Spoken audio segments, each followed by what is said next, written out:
We are Onyx Imaging. We are the highest rated and most reviewed printer service center in Oklahoma.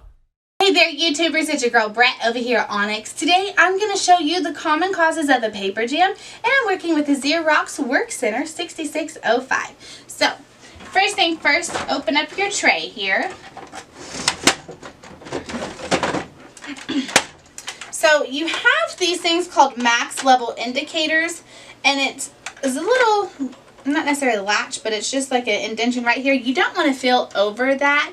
If you do, it causes the paper to be too tight, and then the rollers can't pick up the paper, which would cause a jam. Another thing is, if you have adjustments on your printer, you want to make sure this adjustment is in the right slot for your size of paper that you need. This one I just have letter in. Another thing, when you are putting paper in your printer, you never just want to go ahead and stick it in there. Usually when you do, it's never aligned, and then it would cause the paper underneath it to curl up, which would in result cause a jam. So you want to take your old paper and your new paper, and you just want to combine it together.